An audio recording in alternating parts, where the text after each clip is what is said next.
This episode is brought to you by Netflix. Jay Kelly, the new film from Academy Award nominee Noah Baumbach. George Clooney stars as an actor confronting his past and present on a journey of self-discovery, alongside Adam Sandler as his devoted manager. Critics are calling it a declaration of love to the chaotic art of filmmaking, with the Wall Street Journal praising it as a transcendent comedy drama. Jay Kelly is now playing only on Netflix. Introducing Meta Ray-Ban Display, the world's most advanced AI glasses. With a full color display built into the lens of the glasses, it's there when you need it and gone when you don't. Send and receive messages, translate or caption live conversations, collaborate with Meta AI, and more. Be one of the first to try Meta Ray-Ban Display. Visit meta.com/Meta Ray-Ban Display to book a demo and find your pair. Ben Franklin's World is a production of the Omohundro Institute. Welcome to Ben Franklin's World, a podcast about early American history with Liz Covart. The study of history is key to understanding who we are and how we can affect a better future. Ben Franklin's World will introduce you to historical people and events that have impacted and shaped our present-day world. And now, here's your host, Liz Covart. Hello, and welcome to episode 216 of Ben Franklin's World, the podcast dedicated to helping you learn more about how the people and events of our early American past have shaped the present-day world we live in. Today, we continue our 4-episode series about families in early America with an investigation of step or blended families.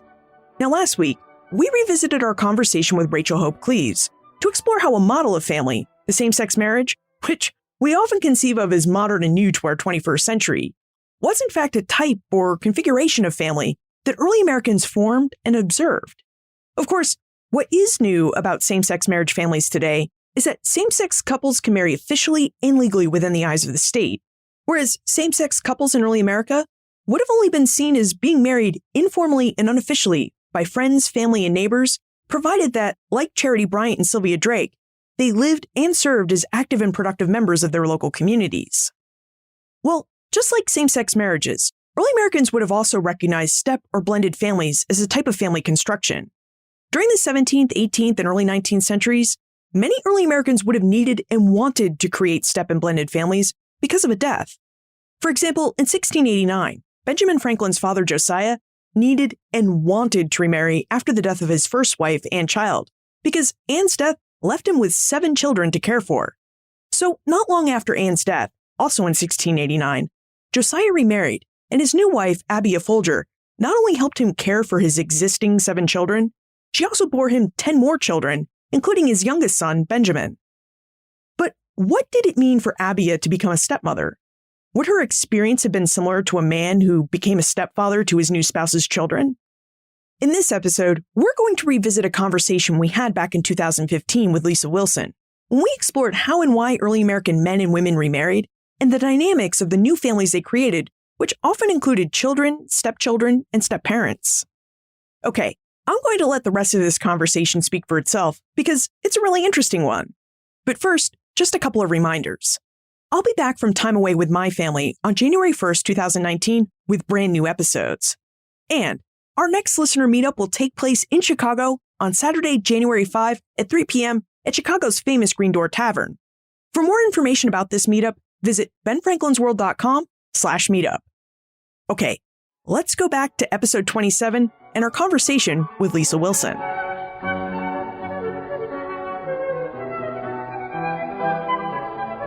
Today, we welcome Lisa Wilson, the Charles J. McCurdy Professor of American History at Connecticut College. She is the author of 3 books, including Ye Heart of a Man, The Domestic Life of Men in Colonial New England, and, most recently, A History of Stepfamilies in Early America. You may have seen Lisa on the History Channel, where she was featured as an historical commentator for the original documentary, Desperate Crossing, The Untold Story of the Mayflower. Welcome to Ben Franklin's World, Lisa. Thank you, Liz. Glad to be here. So today we're going to talk about the history of step families in early America. And this is the first book I've ever read on the topic of step families in early America. So I wonder if you could tell us a little bit about yourself and what drew you to the subject. Sure. I think that originally I came around to this because of my previous book on manhood. I just kept running across step families everywhere and thinking to myself, no one's done this. No one has worked on this. And the more I researched, the more I found out that was the case. There was a few articles, very few done on the U.S., and that was about it. And there's so many of them that I was really struck at this kind of hole in literature.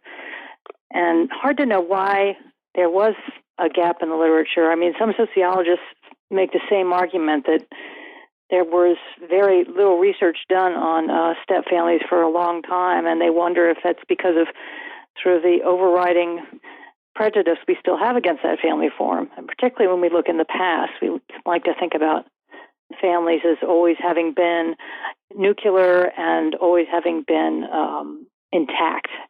And that's just not the case. But of course, I'm also a member of a step family. And I also was brought up in a step family. So I've always been in a step family of some sort or another.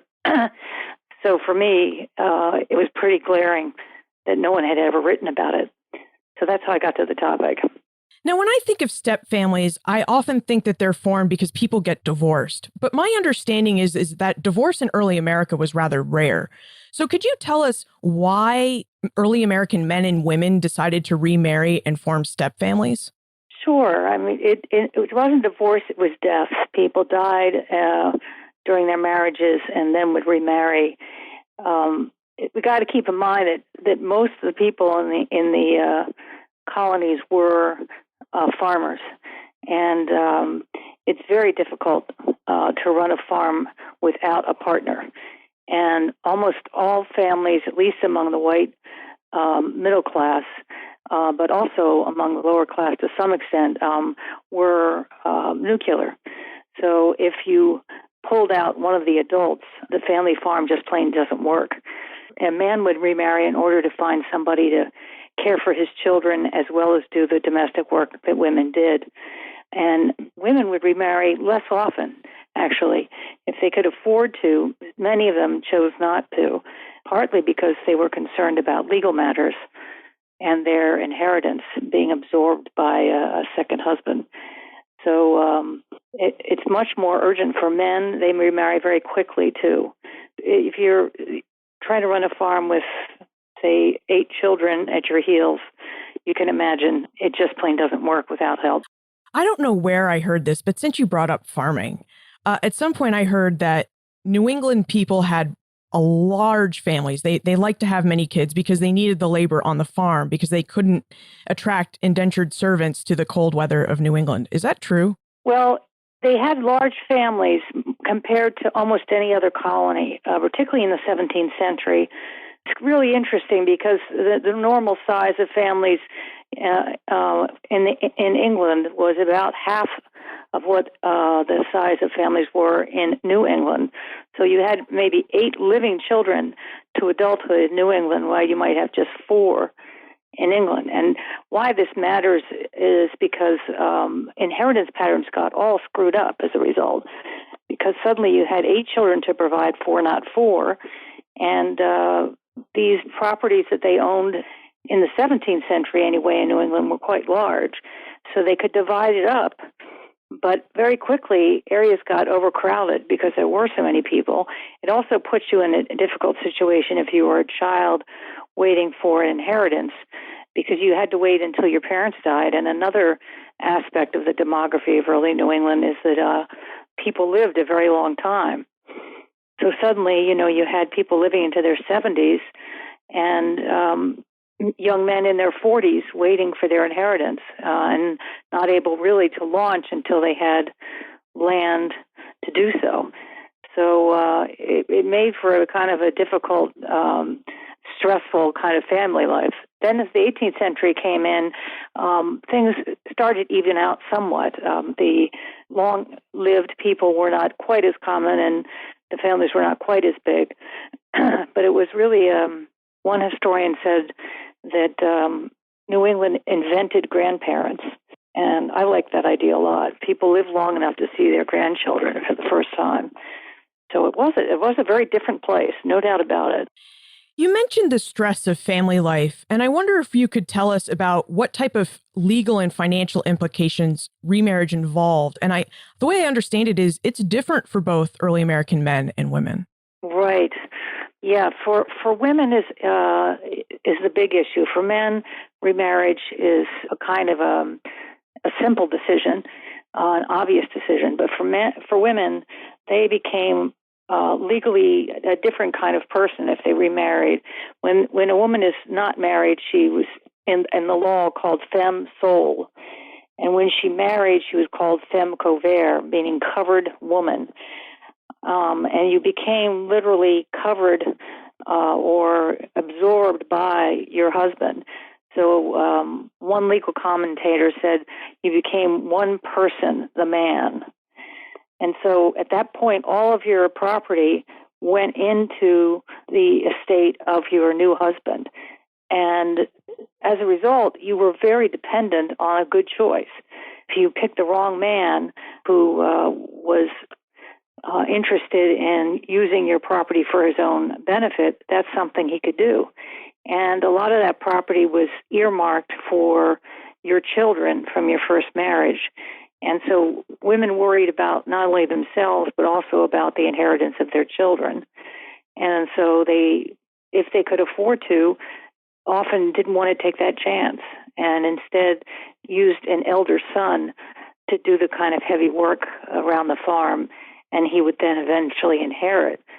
Men sometimes used their older daughters to do some of their housework, but they were much loath to do that. And I think that had a lot to do with issues of manhood, being dependent versus independent. Being dependent on your daughter was just culturally not done. And so the only solution for men was a permanent solution, and that was remarriage. So let's look at a couple examples of how early American men and women made the choice to remarry. In A History of Stepfamilies in Early America, Lisa tells the stories of Thomas Clapp, who remarried around 1737, and Mary Fish Noyes, who remarried around 1773. Lisa, would you tell us how Thomas Clapp and Mary Fish Noyes came to their respective decisions to remarry, and perhaps what ideas they had about the type of man or woman they wanted as their new helpmeet or spouse? Why I compared the two of them is they both left remarkable documents. Thomas Clapp basically wrote and he was former president of Yale, and he left this amazing document saying why I should or should not marry, and all the reasons for what he was thinking, which just knocked me out when I found it. And then Mary Fish Noyes, who is more well known for being the wife of a revolutionary, left also a document describing what she thought was the ideal mate. And again, the question of whether she should remarry was part of that document. So I thought they were an interesting parallel. Clapp's a little bit earlier. He is a very devout, sort of old-fashioned Puritan. And so he was looking for, at what they called in the 17th century, a helpmeet, a woman that could help him around the house, but also help him spiritually to some extent, be his spiritual partner as well as his domestic partner. Mary Fish Noyes actually married a minister first time around and eventually married 4 times. And she was also very devout. And although at a later period, she was also looking for a woman or a man that had some religious feelings, but she also really wanted what was a new kind of development in the 18th century. She wanted a kind of sentimental, romantic kind of marriage. She wanted a help meet, but not in that old-fashioned sense, but rather in sort of a partnership sense. So the two of them, Thomas Clapp put off marriage for quite a while for a widower, and Mary Fish Noyes did the same. She was able to support herself as basically the indirect owner of a boarding house. When Clapp looked for his ideal mate, he worried mostly that he would find a disagreeable woman, and he would pray to God, well, you know how hard that would be for me if I found a woman who was that disagreeable. So that's what he worried about. What she worried about really was her money and her estate, and what would happen to her children. Would they lose their estate? Would they have a loving stepfather that would invest their property and make it grow rather than use it for himself? And she writes to Gold Selig Silliman, the man that she eventually marries, all about this. I mean, probably pretty intimidating for him, getting a description of the ideal mate from his future wife. But she also wrote in great detail why she was hesitant about remarriage. So it was kind of a classic case of him being a little bit gun shy, and also being, which is surprising, very much in love with his first wife. Not that that's surprising, but that would keep him from remarriage. That, in fact, his devotion to his first wife made him wonder if he'd ever be that happy again. And so he was concerned about remarrying because of that. He had married very, very young woman his first time around, and so it's very much a love match. It's an interesting comparison. I wish they had been exactly the same date, and then I could have done a direct comparison. But the way it worked out, it kind of did a good job of talking about change over time in the 18th century. Can we look for a moment at a little bit of that change? You said that Mary Noyes was really looking for a partner. And when in the 21st century, when we think of a partner, we think of someone who's equal to us, that will help us do the chores around the house, share financial responsibility, help raise the children. What does a partnership look like in the 18th century? And why was it such a new phenomena? Well, it's funny. I go through this a lot thinking about this because there was definitely a change in language during the 18th century about how people write about their relationships. And as time goes on, they become, by the end of the 18th century, much more sentimental in their ways of talking, much more talking about romantic love. But I'm not altogether convinced that people weren't romantically in love prior to this time period. I mean, you can certainly find examples. John Winthrop is probably the most famous one, but there's lots of examples of marriages that go back to the 1400s in Europe, for example, that are clearly romantic. So I think what we see in the end of the 18th century is a new way of speaking and maybe some change in behavior. And this is it's almost entirely among those who can afford to think about these issues. So we have the white middle class, and that's part of what's going on as well. Is you have the rise of the bourgeoisie in Europe and the middle class here, and they start to self-define. They want to make themselves a distinct group, and many of them define themselves in terms of their families and how those families interacted. And that's part of what you hear with a different kind of language. But I think that, but love, I think, has always been part of the mix. I think money has always been part of the mix. And I think it remains that to the present day. So in addition to the legal, financial, and emotional ramifications of remarriage in early America, there also seem to have cultural consequences. So early American society seemed to be very concerned that a widower might remarry the evil stepmother. So Could you tell us where that evil stepmother myth or concern came from and how it developed? It's very interesting in its longevity. I mean, it's kind of frightening in how common these stereotypes are still used today. But there's a book that came out not so long ago about ancient Greece, finding evil stepmothers in ancient Greece. And there's an article from a previous author that talks about ancient Rome and also the same tradition. So in Western culture, and I can't speak beyond that, I think it goes back to the roots of the ancient world. And you can follow versions of this straight through, the European history to the time period that I'm studying. What varies a bit as the 18th century progresses, I argue, is that you start to find a comparison being made between the ideal sort of mother, and she has become quite an important figure in family life. As the sentimental family, the romantic family becomes important, the mother becomes the center player, the person who runs the household, the person who is the center of this child-oriented household.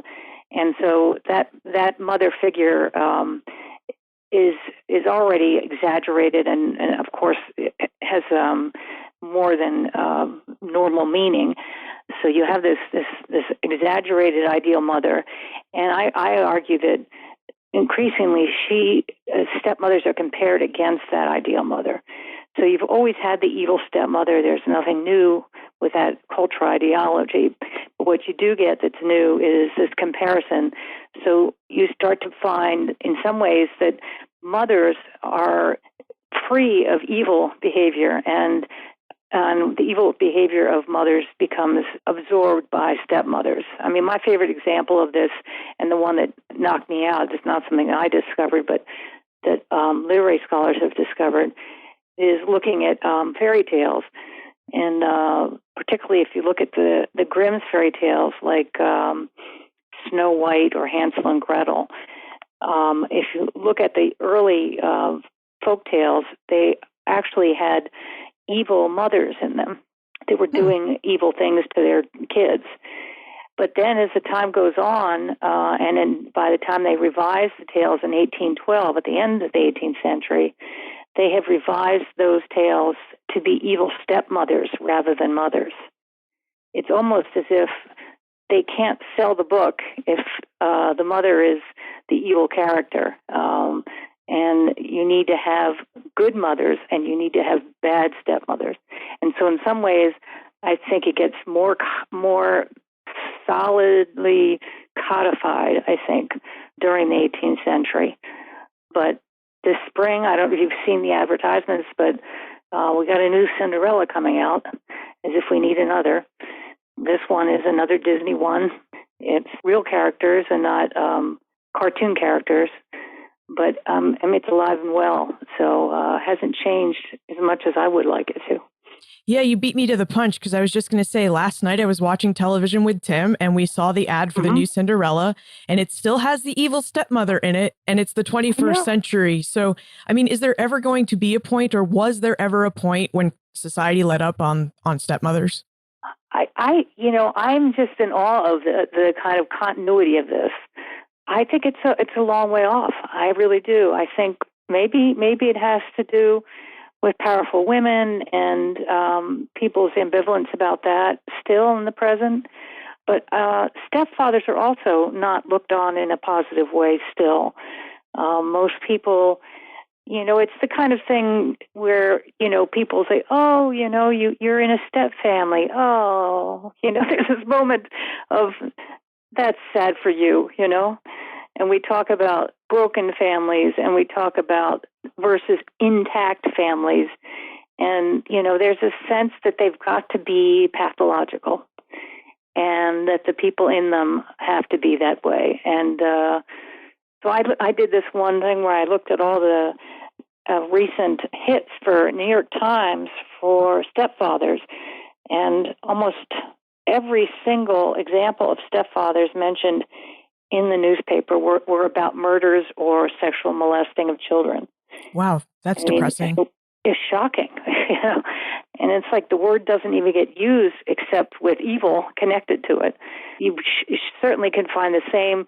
You can find the same kind of thing in the 18th century, except stepfathers are feared because of their economic power.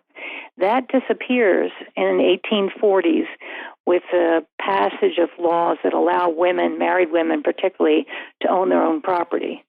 At that point, there's a shift in how stepfathers are seen as negative, and then they become potentially abusive.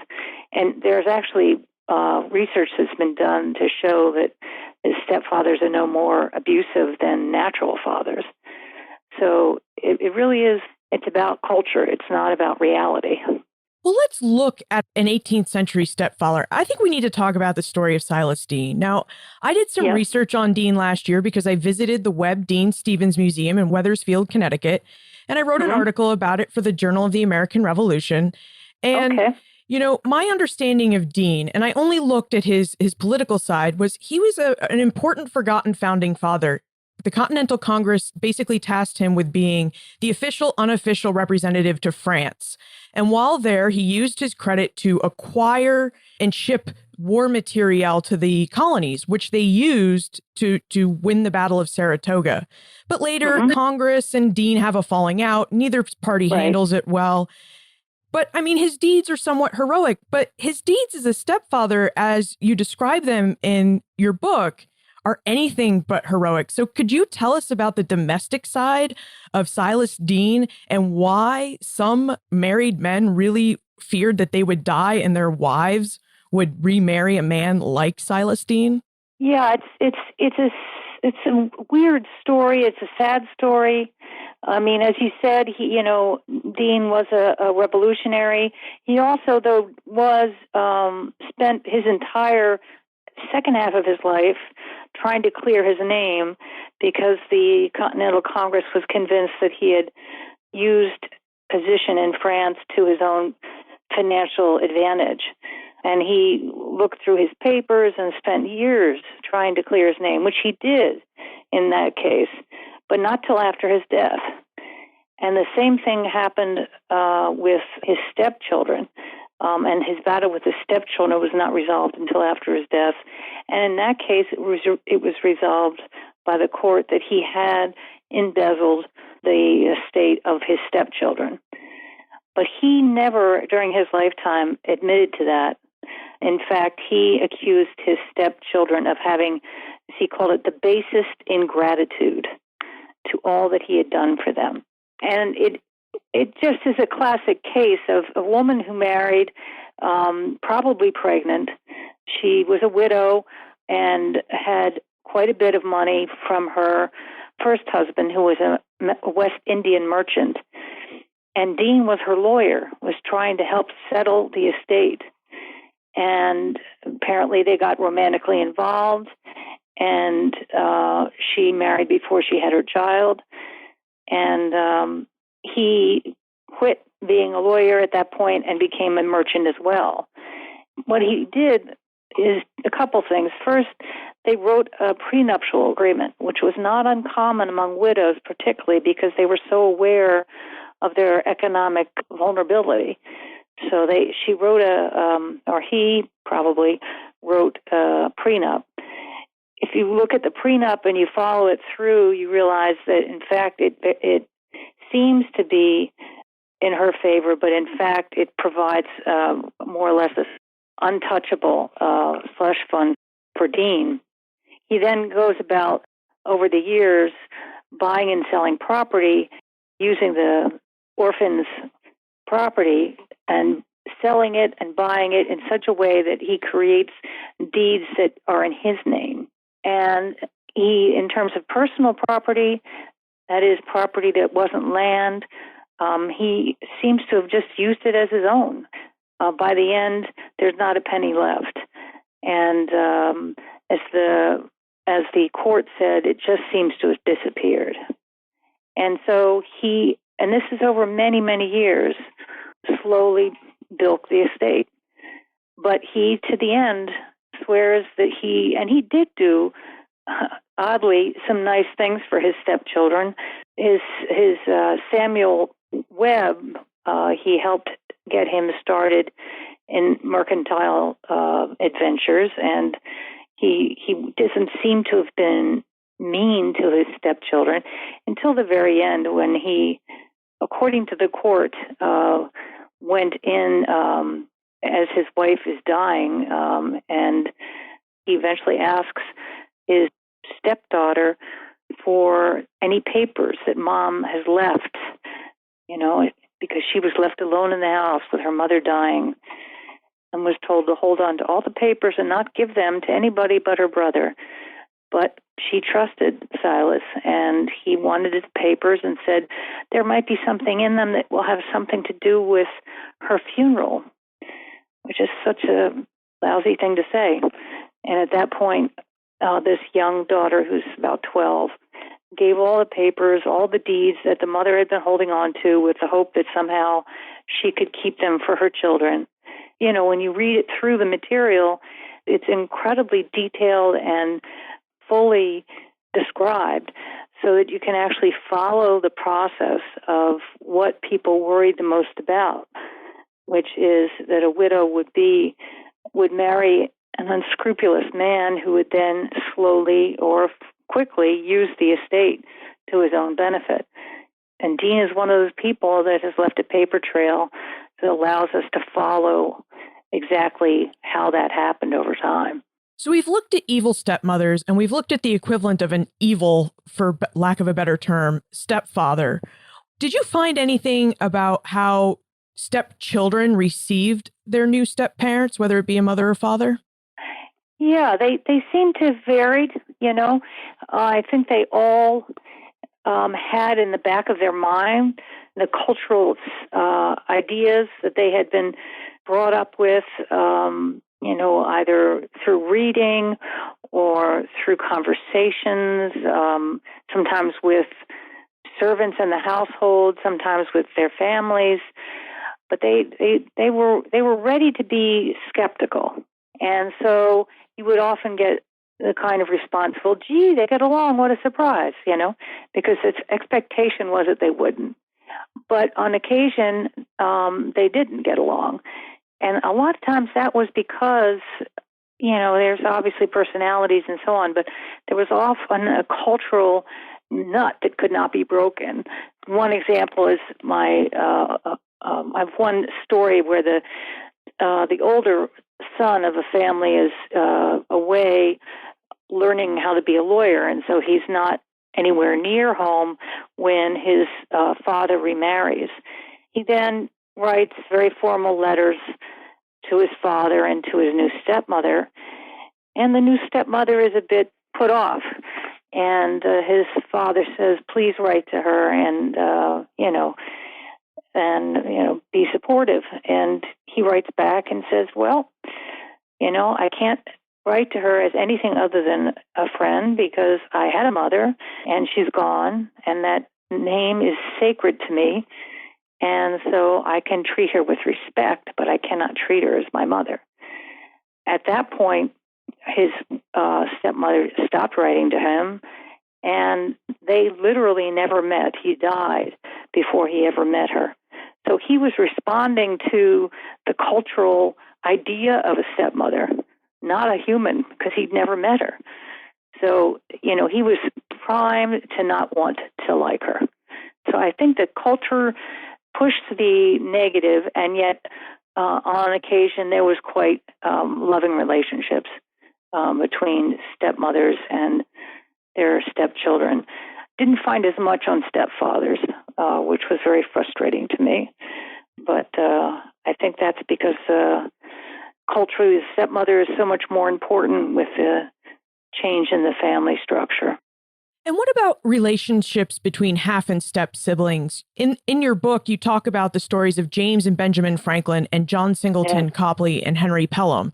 So what can those stories tell us about the relationships between half and step siblings? Well, I was kind of surprised in what I found everywhere. I found it in fiction. I found it in actual relationships.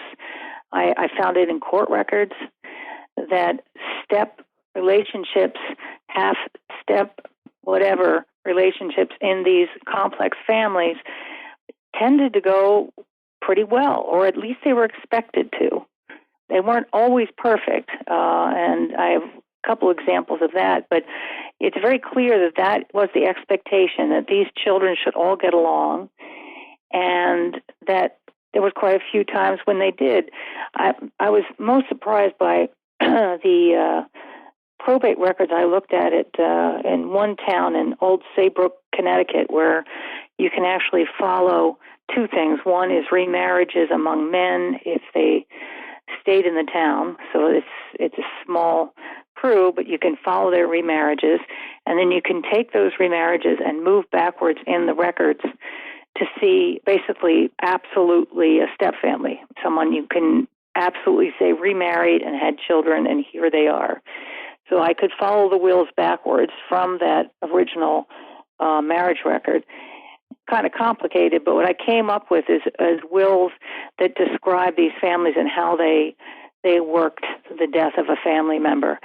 And it was remarkable. They had no clear sense whose property was who sometimes.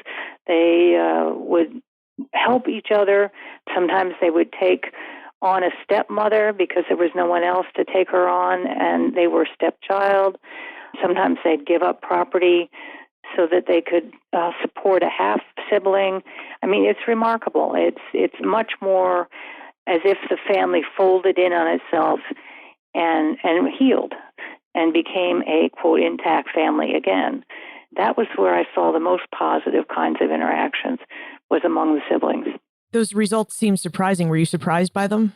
I was very surprised. I thought there was going to be conflict. I was trying to propose a paper at one point, and I was prepared, with having not written it, to say something about the negative interactions of stepchildren. And then I thought, I better wait till I write this.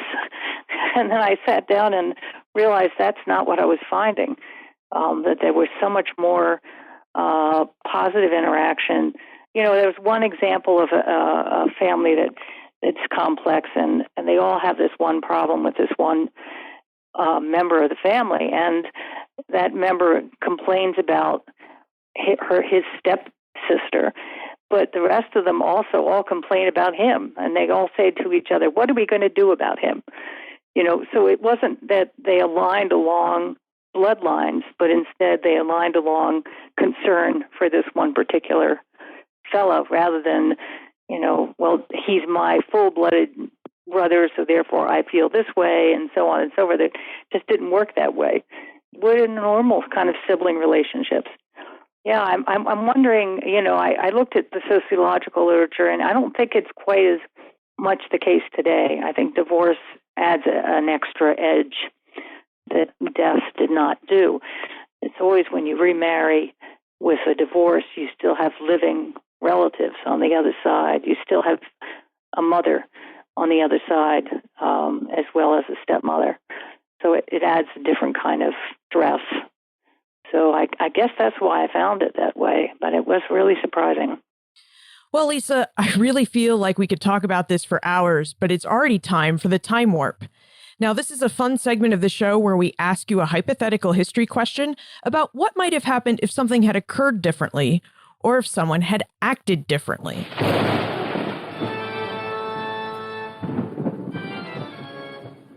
The time warp. Historians can't predict the future, but they can speculate about what might have been. Are you ready for your time warp question? I am. Okay, so as you may know, George Washington, Benjamin Franklin, and Abraham Lincoln had all been raised in a stepfamily situation. So I would like to know, in your opinion, what might have happened if Washington, Franklin, or Lincoln had not been raised in a stepfamily situation? Do you think their history or the history of the early United States might be different? That's very interesting. I think maybe with Franklin. I mean, Franklin, you know, battled with his stepbrother quite a bit. He was his apprentice and printer. When he had those battles, he ran away and went to Philadelphia and began his own print shop, masquerading as a full-fledged printer, and the rest of it's history. So I wonder if he would have run away if it wasn't for the step relationship. Of course, as we said, most step siblings got along. That's an interesting thing to think about. I mean, George Washington, you know, it's interesting to think about his stepbrother, who he was so very close to, and they both went at one point to Barbados to try to get the older brother healthy again, and he didn't become healthy. But it's likely that Washington contracted smallpox when he was there, and as a result was sterile for the rest of his life and never had children of his own. I think that's an interesting little thing to think about. I mean, it's all a house of cards, really, but it's interesting to think if the step relationships had been different, what would have happened differently in the interim. I didn't know about Abraham Lincoln. That's very interesting. Yeah, I'm not 100% sure, but I'm pretty sure that his stepmother actually taught him his love of books. Oh, okay. That's very interesting. That's a little later period than me. What you have is families, in effect, step or otherwise, that have been mended, which they had to be. And so then it becomes a question of how people behave within those families. And I think that step relationships for both George and Benjamin were very important and really defined their lives. They followed after their older sibling, which happened to be a step sibling, or a half sibling in the case of George Washington. Oh, and actually Franklin too. It would be half sibling. Well, now you're going to make me think about this. Well, we'll be thinking about it right along with you. Before we conclude, would you tell us about what aspect of history you're researching and writing about now? Yeah, I'm doing a project on, I'm calling it something like Imperial Women, and looking at Atlantic history and trying to reassert the place of women in that history, and also at the same time to try to make the Caribbean central to how we think about particularly the 17th century, and what we often end up with is 13 colonies, when in fact the Caribbean was much an essential part of the story as these colonies. I found one brochure that said the options for you to come from England to the New World are New England, Virginia, Bermuda, and Barbados.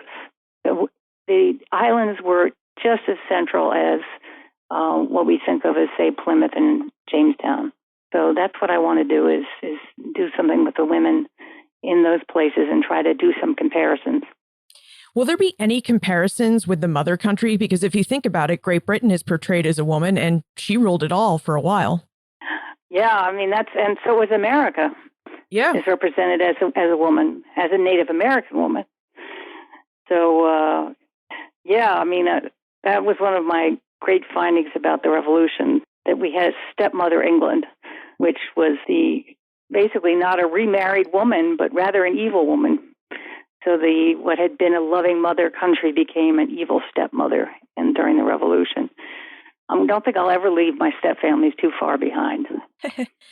And where is the best place to look for more information about you, your work, and how to get in contact with you? Probably the best place is the Connecticut College website. And all you have to do is search for me on that website, and I have a little details on my work and what I've been up to. And you can always contact me via email. And you won't even have to search for her, because we'll have a link to her webpage on the show notes page for this show. Well, Lisa, terrific. I very much enjoyed our conversation. Thank you so much for joining us. Oh, thank you for having me. Fairy tales from our youth had prepared us for the existence of evil stepmothers, a concept that appears live and well in our own 21st century.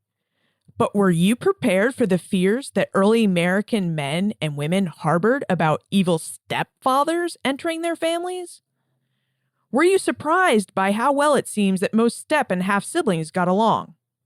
You can find information about Lisa, her book, A History of Stepfamilies in Early America, plus everything we talked about today on the show notes page for this episode. You'll find it all at benfranklinsworld.com/027. Do you love this podcast? Please help support Ben Franklin's World by telling your friends, family, and fellow history lovers about us. In addition to leaving ratings and reviews, word of mouth praise is the best way to help us make Ben Franklin's World visible and findable for new people.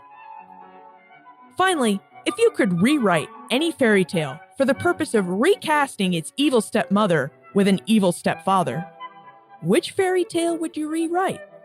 Share your answers by sending an email to liz@benfranklinsworld.com or tweet me @LizCovart. And remember, never leave till tomorrow that which you can do today. Are you interested in the parts of history that remain a mystery? Do you want to learn more about the historical myths and misconceptions used to prop up false belief today? I'm Nathaniel Lloyd. In my podcast, Historical Blindness, I delve into all of these topics, sharing puzzling tales from the past and examining hoaxes, conspiracy theories, and misremembered events that provide insight into modern politics and religion. New episodes every 2 weeks. Find Historical Blindness on most podcast players and platforms.